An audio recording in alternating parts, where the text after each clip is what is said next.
Hello everyone, welcome to Basically Neda. I'm Neda, and in this video I'm going to talk about the books that I read in the past 3 weeks in March.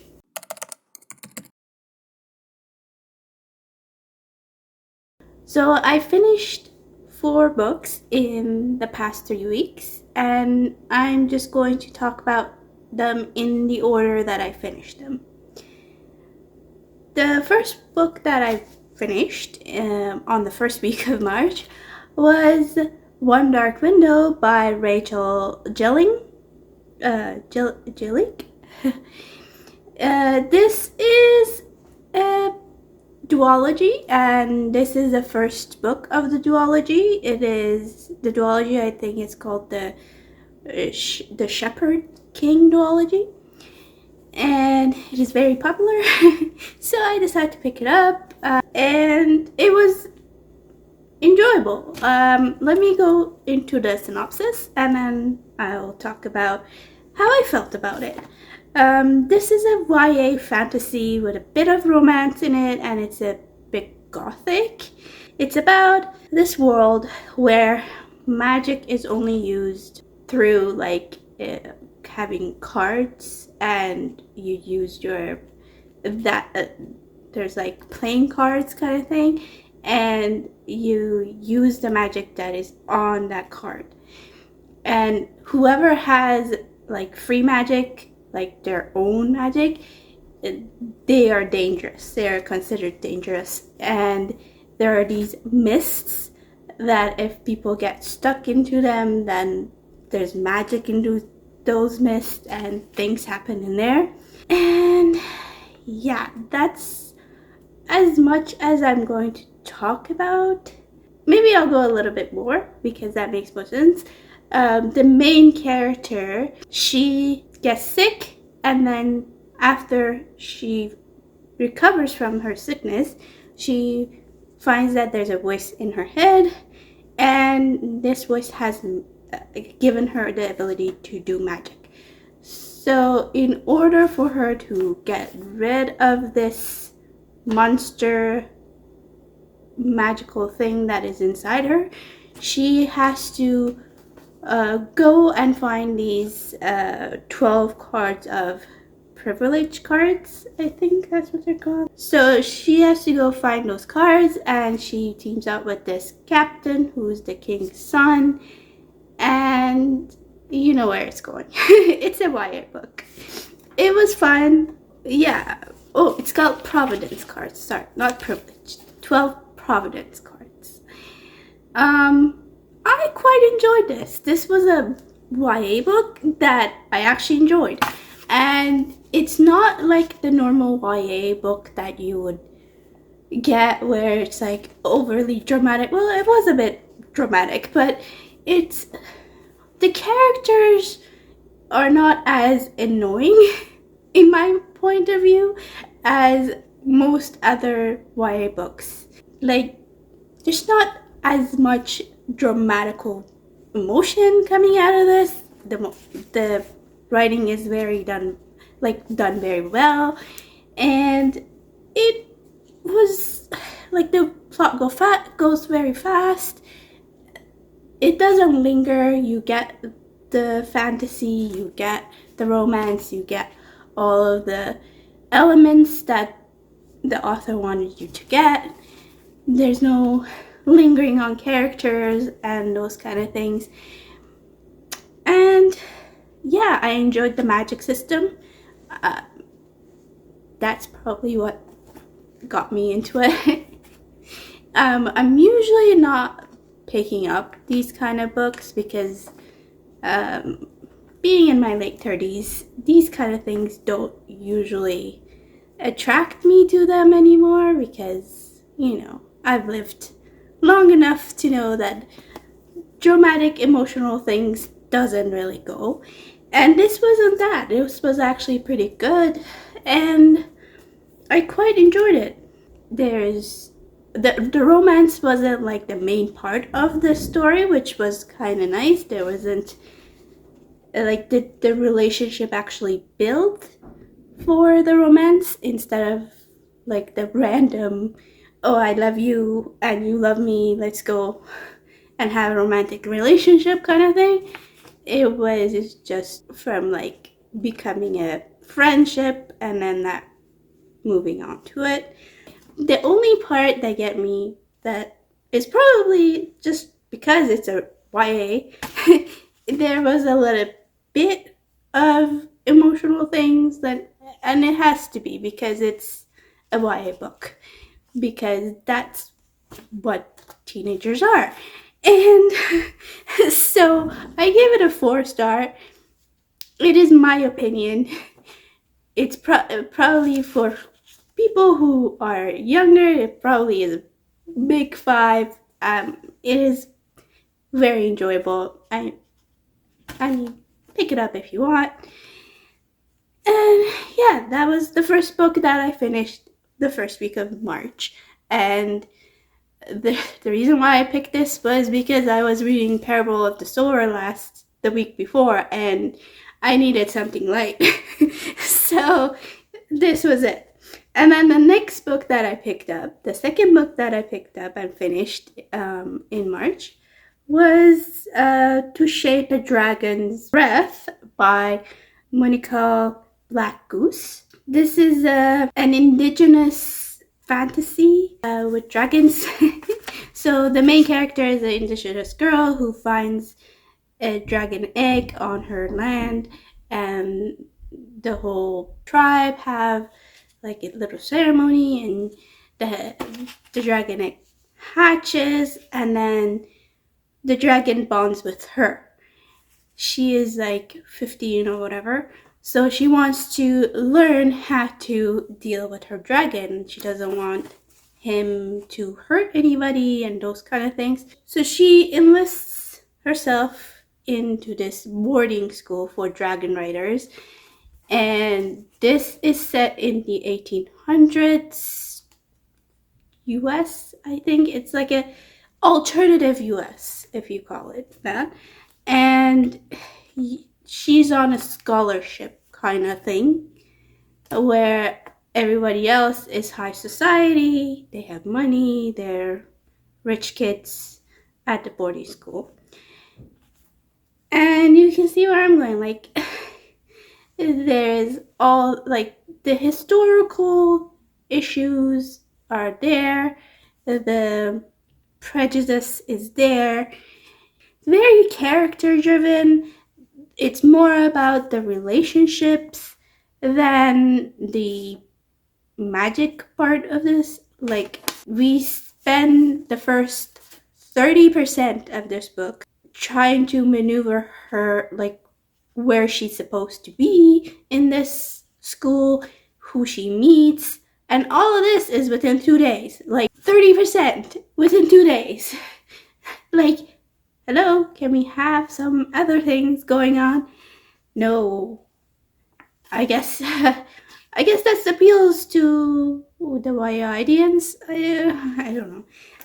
I wanted something different. That's why I picked this up, and I wanted more of the magic.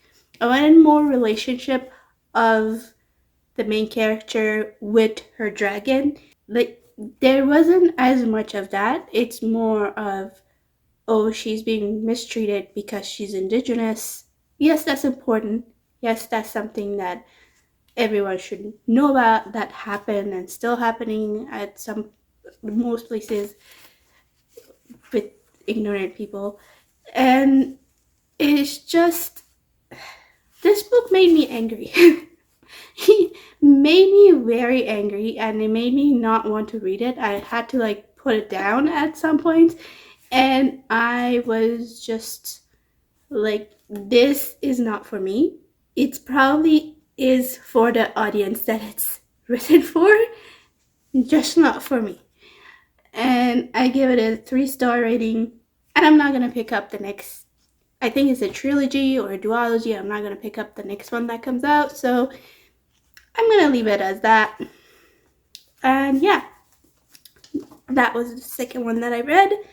The third book that I read so far is The Empress of Salt and Fortune by Niveau.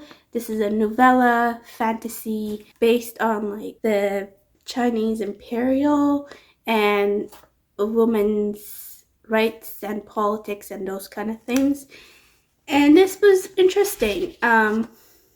We follow an empress, a very young empress, and how she deals with political situation in her imperial kingdom.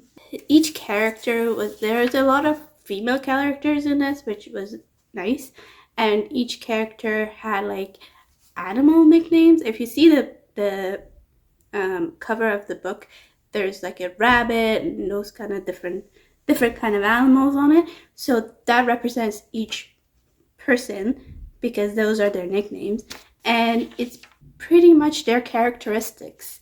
There's a lot of metaphors in this novella. Like, it's a tiny novella, but there's so much in it that you every time that I think I only read it once, but I guess if you read it again, you might get something else out of it. It's one of those kind of books, which was very good, but it was more of a magical realism than a fantasy book.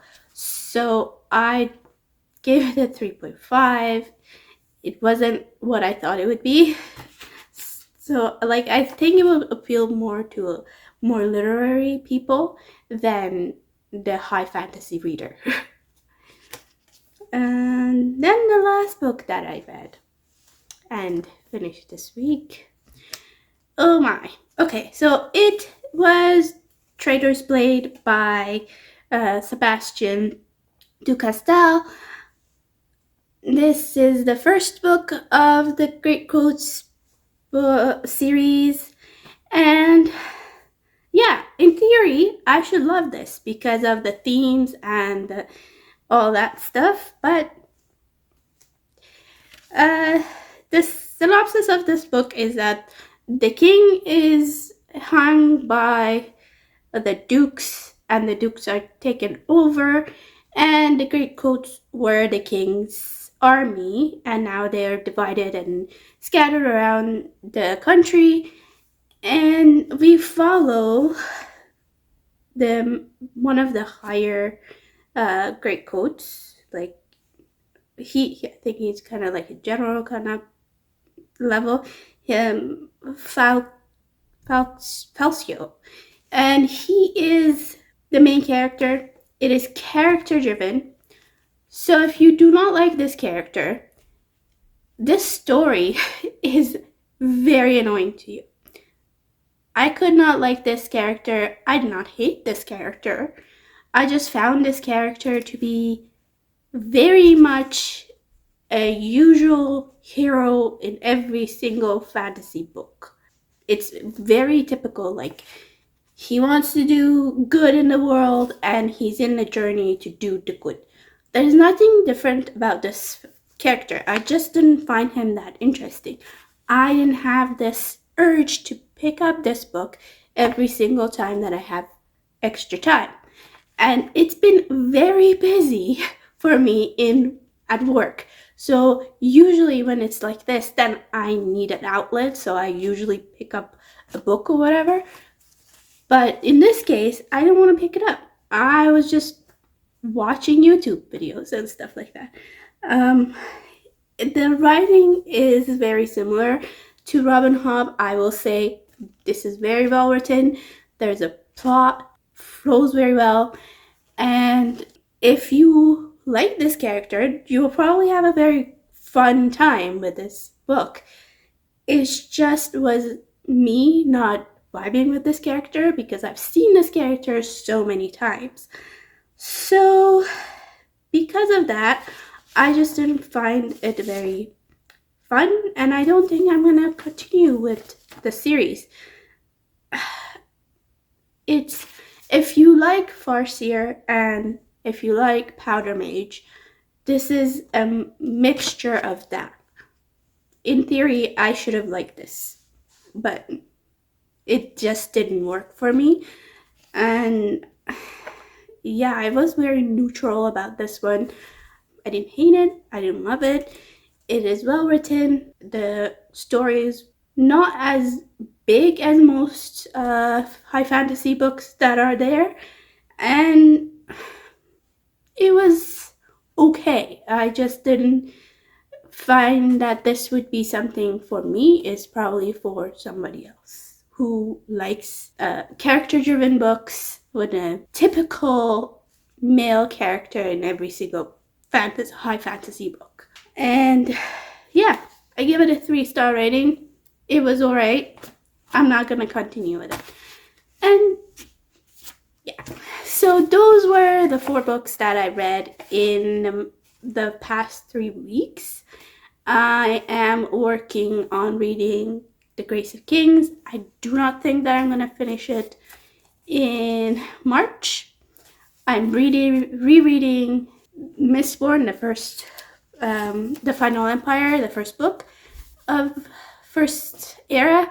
I read the First Era in 2021, and I would like to start Era 2 because I just bought Lawyer of Law and I would like to get to it, and there's probably references to Era 1, so I want to reread Era 1 first and then get to Era 2. And yeah, that is my plan. I don't know if I'll read anything more that I will finish for the rest of the month, but maybe I will have another review, and if not, then I'll be having another TBR next week. So thank you for watching. If you read any of these books and you have opinions about them, put them down in the comments. Let's chat about them. And if you like this video, please give it a thumbs up. If you want to see more from me, from more content, please subscribe. And I will see you in the next one. Thank you. Bye.